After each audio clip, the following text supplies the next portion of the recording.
Le 15 août 1910, les Français assistent à un événement assez peu extraordinaire, noyé dans la masse incroyable de publications de ce temps, la parution d'un magazine intitulé « Je sais tout ». Parmi les publicités pittoresques d'époque, le lecteur navigue dans un océan de faits curieux, inhabituels. Des Américains, emmitouflés, célébrant leur drapeau planté au pôle Nord, des figures squelettiques errant dans les cabines d'un bateau ou s'asseyant sur des marchandises en cours de déchargement, des hommes inquiétants représentant la circulation des épidémies sur la surface du globe. On trouve également dans ce numéro de magazine un portrait ventripotent du célèbre président Armand Fallières, entouré de l'image d'un girafon qui, dit le texte, prend son biberon avec un certain plaisir et avec une dignité tout à fait charmante. Et l'on trouve en dessous de ce girafon une vision pittoresque, des bouquins qui sont enchaînés, des livres ouverts, comme mutilés en quelque sorte, et qui sont attachés.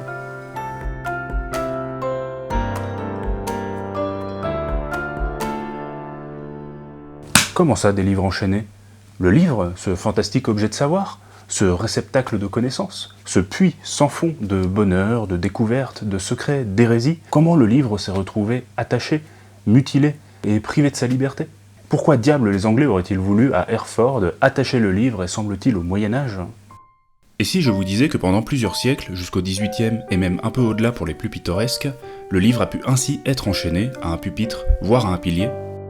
Cette pratique est attestée depuis le début du Moyen-Âge et atteint son apogée entre le XIIIe et le XVIe siècle dans toute l'Europe.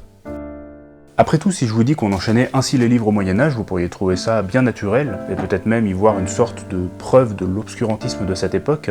On imagine facilement les livres croupissant dans des geôles, qui sont torturés par cette époque barbare, et qui sont comme des livres forçats, des livres bagnards, percés par le fer ou par la rouille. Cette simple chaîne vient non seulement susciter des images fausses et stéréotypées du Moyen-Âge, mais elle heurte également nos sensibilités actuelles autour du livre, cet objet que l'on imagine circulant librement de main en main. Ce qui m'a plu au contraire en voyant cette image d'un livre enchaîné, c'est de constater l'écart entre la réaction épidermique qu'une telle vision suppose et la véritable origine de cette pratique, celle d'enchaîner les livres, qui est tout sauf barbare. Cette façon de lire les livres est en effet attestée dès le XIe siècle pour connaître un véritable essor au fil du XIIIe siècle, avant de s'estomper progressivement au fil des XVIe et XVIIe siècles, pour rester après cette période une pratique pittoresque et amusante, une curiosité pour l'œil et pour l'esprit. L'origine de cette pratique est simple, le livre, au Moyen-Âge, est cher, très cher même. Il peut valoir le prix de tout un troupeau, et il peut même être fait à partir de peaux d'animaux, c'est le cas du parchemin, et pour vous donner un ordre d'idée, une Bible grand format peut correspondre à près de 500 moutons, c'est dire quand même. Un livre peut aussi être offert comme un véritable objet précieux dans les cours royales, et même si dès cette époque-là, le livre peut déjà être plus ou moins riche, plus ou moins luxueux, plus ou moins enluminé, il n'en reste pas moins, malgré tout ça, un véritable objet précieux, car il est le fruit d'un véritable travail, d'un long travail, notamment de copie, et il ne faut pas oublier que ces livres étaient manuscrits, écrits à la main. Comme tout objet précieux, le livre peut donc être volé à cette époque, d'où la naissance de ces chaînes, pour éviter leur vol tout en permettant leur consultation. C'est la raison pour laquelle ces livres ont été enchaînés, mais à vrai dire, cette chaîne signifie aussi un peu plus que cela et s'avère beaucoup plus intéressante. Après tout, rien n'empêchait ceux qui possédaient les livres de les stocker dans une armoire avec une serrure et de permettre leur consultation sous surveillance, mais en réalité, cette chaîne témoigne d'un besoin accru de consulter des livres, de permettre leur consultation à un plus grand nombre de personnes et de faire en sorte qu'ils soient comme en accès libre, et ça c'est une information intéressante qui nous en apprend un peu plus sur les nouveaux usages de la lecture et sur comment on pouvait consulter les livres.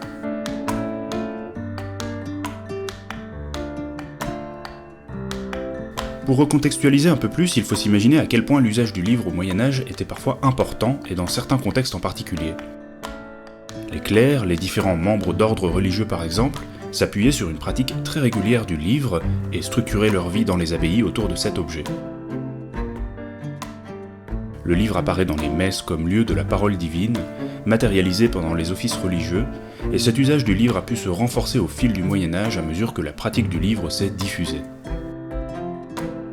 Les livres étant utilisés et consultés très fréquemment par les moines ou par les chanoines, il n'est alors pas très surprenant de voir que l'usage des chaînes s'est d'abord principalement répandu dans ces communautés. Ces livres enchaînés dans les monastères, dans les abbayes, dans les églises ou encore dans les cathédrales étaient semble-t-il d'une grande banalité entre le XIIIe et le XIVe siècle, et on en retrouve des traces partout en Europe, que ce soit en Belgique, en France, en Allemagne et même en Angleterre. et l'usage dans un contexte religieux pouvait être particulièrement varié. Un des usages connus est le livre de chant enchaîné pendant les offices, le livre pouvant être lu sur place mais pas déplacé, servant d'aide-mémoire et omniprésent dans les chœurs des moines et des chanoines. Philippe Cordès, dans un article consacré au livre enchaîné, rappelle d'ailleurs que cette présence du livre pendant le chant, à la main, témoigne d'une plus grande mise en scène visuelle dont le livre et la chaîne feraient partie. Fait amusant d'ailleurs, Notre-Dame de Paris, en 1368, a dû légiférer en punissant ceux qui voulaient briser les chaînes des livres dans les chœurs pour subtiliser les ouvrages. Ces livres pouvaient d'ailleurs être intégrés dans des dispositifs plus larges, encagés, comme on en garde des traces à la cathédrale d'Alberstadt en Allemagne, qui conserve des cages datant du XIVe siècle, probablement pour des livres de chant. Mais les livres de chant n'étaient pas les seuls livres enchaînés par les clercs. On a notamment pu constater l'existence de livres enchaînés dans les sacristies, c'est-à-dire ces pièces annexes dans les églises qui servent à préparer les cérémonies. Et on a pu retrouver dans ces pièces des livres enchaînés qui étaient des grammaires et des dictionnaires latins, des ouvrages qui servaient à préparer le texte religieux, à lire la Bible en latin. Et évidemment, le latin, comme aujourd'hui, était une langue qui s'apprenait, se pratiquait et s'entretenait. Il était également possible d'enchaîner dans les abbayes des livres à disposition qui contenaient les règles liturgiques et l'organisation du quotidien, de l'année, et qui rappelaient aux moines les tâches et les rites à accomplir. C'est le cas notamment à l'abbaye de Cluny, où a été enchaîné entre 1256 et 1276 un volume rappelant la règle de Saint Benoît, cette règle étant un ensemble de principes codifiant la vie des moines, leurs prières, leur travail, leurs repas, etc. Il a également pu exister des livres enchaînés près des reliques, objets de pèlerinage réguliers et dont les pèlerins pouvaient consulter l'histoire, la vie, grâce à ce dispositif. En somme, ces livres enchaînés pouvaient occuper le rôle qu'ont aujourd'hui des panneaux explicatifs ou des affiches de règlement, à un détail près, c'est que la consultation du livre, le fait de le tenir entre ses mains, suggérait une attitude de prière, de méditation et même de dialogue avec Dieu. Si l'Église et les abbayes avaient un grand usage du livre enchaîné, il était possible de le trouver ailleurs que chez les clercs, dans le monde laïque, même si cela semble plus rare et un peu plus tardif, c'est-à-dire vers le XIVe siècle. Il existe ainsi plusieurs attestations de livres enchaînés dans les hôtels de ville, voire sur des places, comme c'est le cas du Libré Ferrat, un livre rédigé fin XIIIe, début XIVe siècle, un recueil d'actes et de privilèges de la commune de Cordes, dans le Tarn, qui était consultable sous la halle de la ville, attaché à un pilier au moyen d'une chaîne. D'ailleurs, Libré Ferrat désigne en occitan le livre enchaîné. De même dans la ville de Rouen, où en 1525 est composé un livre contenant une vue panoramique de la ville et une cartographie du réseau hydraulique, ouvrage lui aussi enchaîné et accessible à une bibliothèque cette fois-ci. Si l'on a gardé trace de livres consultables par ce dispositif, des traités d'histoire locale, des documents administratifs, etc., les livres religieux eux-mêmes pouvaient être rendus publics et consultables au-delà de leur seule utilisation par les clercs, et c'est notamment le cas des bréviaires qui pouvaient être enchaînées et rendues accessibles aux plus pauvres, et ainsi s'inscrire dans un mouvement un peu plus vaste de charité chrétienne. Mais tous ces livres enchaînés dont je vous parle actuellement sont en quelque sorte consultés très ponctuellement, les uns isolés par rapport aux autres, et il n'est pas encore vraiment question de bibliothèque, une bibliothèque qui viendrait rassembler divers ouvrages enchaînés ensemble.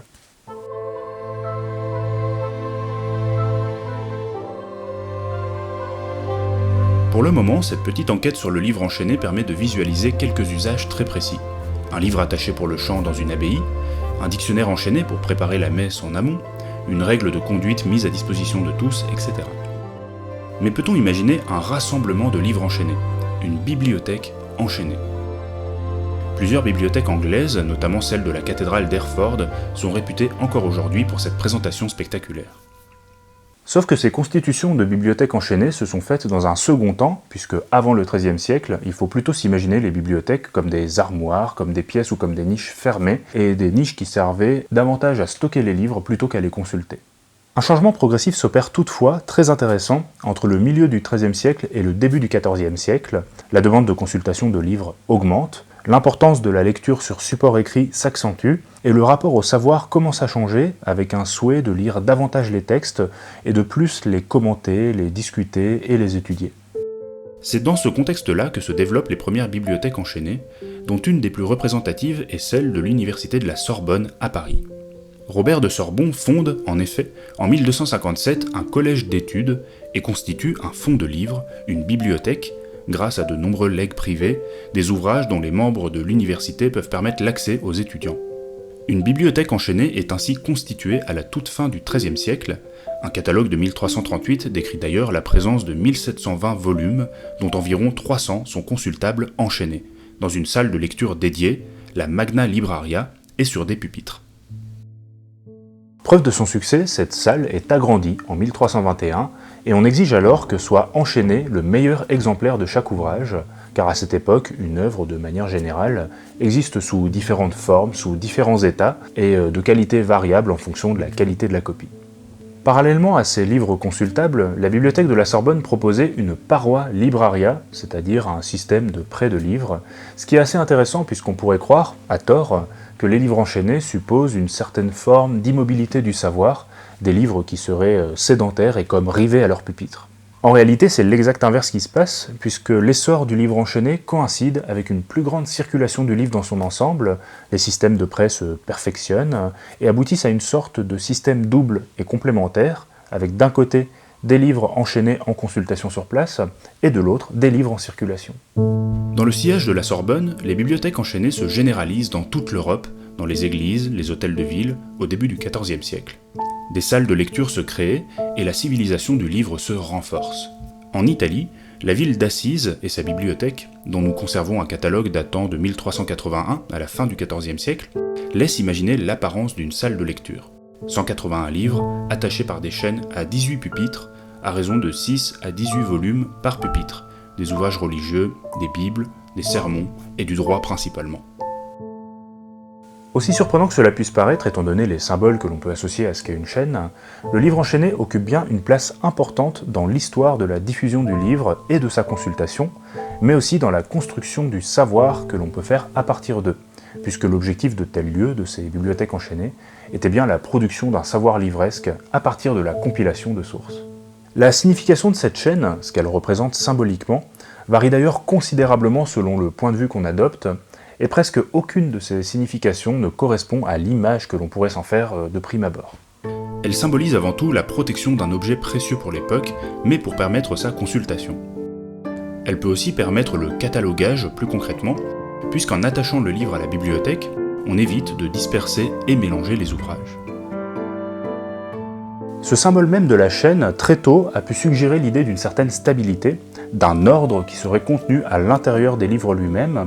Il est d'ailleurs assez significatif, quand on y regarde de plus près, de constater que les livres enchaînés sont presque tous des textes normatifs, c'est-à-dire liés d'une manière ou d'une autre à des formes d'autorité, que ce soit édicter des lois, imposer l'organisation de la vie collective, comme dans le cas des moines, ou encore publier les actes d'une ville. La fixité et l'immobilité de la chaîne viennent asseoir l'autorité du texte, et même si la raison première de ces chaînes était plutôt d'ordre pratique ou économique, l'iconographie a su vite en montrer la dimension symbolique, depuis la puissance de la parole divine, qui serait inamovible comme une chaîne, en allant jusqu'à la promulgation des lois par un évêque par exemple. Difficile de ne pas être surpris par la multiplicité des sens que l'on peut attribuer à ces chaînes, qui symbolisent tour à tour la puissance de la parole divine, l'autorité du dogme, le socle d'une organisation liturgique, et ultimement le fait de rendre ces livres accessibles à un plus grand nombre. L'image par laquelle j'ai commencé cette vidéo, le 15 août 1910, montre combien au début du XXe siècle, cette pratique était déjà rangée dans le grand cabinet de curiosité du monde. L'extinction progressive de cette pratique s'est faite précisément à cause de ce qu'elle a cherché à produire. Les livres ont été de plus en plus nombreux, de plus en plus lus, diffusion décuplée par l'essor de l'imprimerie à la Renaissance, puis par le grand commerce du livre dès le XIXe siècle, rendant les livres moins chers et plus accessibles. Il s'avérait d'ailleurs que ces chaînes pouvaient abîmer les livres lors de leur installation, et différentes bibliothèques comme celle de Toul gardent des traces matérielles de cette pratique puisque l'on peut encore observer aujourd'hui les stigmates laissés par ce dispositif sur les manuscrits. Cette image du livre enchaîné reste encore très spectaculaire aujourd'hui et peut faire l'objet de nouvelles utilisations. En témoigne le cas très intéressant du premier film Harry Potter, à l'école des sorciers, dans lequel on aperçoit des livres enchaînés et avec une certaine subtilité. Harry souhaite consulter des ouvrages sur l'inquiétant alchimiste Nicolas Flamel et se rend dans la réserve interdite de la bibliothèque de Poudlard. Les livres qu'il consulte sont alors les seuls enchaînés de la rangée. Cette scène dont vous vous souvenez probablement est intéressante à plus d'un titre, elle a notamment été filmée à la Duke Humphreys Library d'Oxford, sauf que, et sauf erreur de ma part et je peux me tromper, cette partie de la bibliothèque ne semble pas posséder de livres enchaînés. Il s'agit donc d'un choix délibéré de la part de la réalisation qui a voulu mettre en avant ces chaînes dans l'image et qui s'est probablement inspiré d'autres bibliothèques enchaînées en Angleterre, comme celle d'Hereford. Sauf que vous le voyez bien ici, ces chaînes ont un sens et une fonction complètement différents de tout ce que j'ai pu vous dire dans cette vidéo. Ces chaînes sont ici utilisées pour accentuer la dangerosité de ces ouvrages, enchaînés car contenant des savoirs obscurs, interdits, impies, qu'il faut emprisonner et cadenasser. Ces chaînes ne sont d'ailleurs pas mentionnées dans le texte d'origine, preuve que la réalisation s'est appuyée sur ces chaînes pour créer l'atmosphère si dérangeante de cette scène. C'est assez habile de leur part en convoquant et en surimposant même au texte de J.K. Rowling une esthétique toute gothique et romantique, les chaînes charriant avec elles un imaginaire médiéval caricatural fait de geôles, d'emprisonnement et de pilori. Dans ce cas-là, le sens originel de ces chaînes est entièrement subverti, mais reste révélateur de la puissance de cette image que j'ai essayé de faire revivre ici quelque temps. On aurait ainsi tort de se moquer ou de s'inquiéter de cette pratique qui a eu un rôle intéressant dans la longue histoire du livre. L'image peut choquer, elle peut aussi surprendre, mais elle nous rappelle surtout les stratégies qui ont existé dans l'histoire pour éviter qu'un livre ne soit subtilisé, et elle aurait tendance à nous faire oublier un peu vite que les livres, aujourd'hui encore, restent enchaînés à leur manière, lorsque par exemple un ouvrage est exclu du prêt parce qu'il est trop précieux en bibliothèque, ou lorsque l'alarme, à la sortie de la bibliothèque, se met à sonner parce qu'un livre n'a pas été emprunté. Cette vidéo est à présent terminée, merci à vous tous de l'avoir regardée, j'espère qu'elle vous aura plu, en tout cas moi j'ai beaucoup apprécié la préparer. Je trouvais que c'était un sujet assez original et assez curieux, et je me suis dit que ce serait dommage de pas vous le partager. N'hésitez pas à liker cette vidéo comme d'habitude, à la commenter, à la partager, c'est le plus important pour soutenir la chaîne comme d'habitude, c'est toujours la même chose depuis le début de la chaîne. Si vous voulez la soutenir, likez la vidéo, commentez-la, partagez-la. Et n'hésitez pas non plus à vous abonner à la chaîne. Vous avez vu que récemment on a passé les 20 000 abonnés sur la chaîne, je trouve ça complètement fou, je vous remercie sincèrement pour votre soutien depuis toutes ces années, et ça me donne beaucoup de motivation pour la suite. J'ai vraiment sincèrement envie de vous proposer des vidéos de meilleure qualité, de plus en plus intéressantes et de mieux en mieux réalisées. Et j'espère aussi être un peu plus régulier sur la chaîne. Vous voyez que c'est ce que j'essaie de faire en ce moment. Et j'espère que le contenu vous plaira en tout cas. Comme je vous l'ai dit dans la vidéo précédente, de nombreuses vidéos vont arriver. Ça correspond à de très gros projets qui sont en chantier depuis plusieurs années maintenant, notamment 2 gros reportages. Un des 2 reportages a déjà beaucoup avancé. J'ai très hâte de pouvoir vous le montrer. Et je vais essayer de un peu le mettre en valeur à sa sortie, peut-être en organisant des avant-premières, etc. Pour l'instant, je vous en dis pas plus, mais c'est en train de se préparer. Et ça sera un gros morceau, avec musique composée pour l'occasion, etc. Vous verrez. Dans tous les cas, merci pour votre soutien. N'hésitez surtout pas à partager cette vidéo. Et moi, je vous dis à très vite, je l'espère, pour de nouvelles vidéos sur cette chaîne.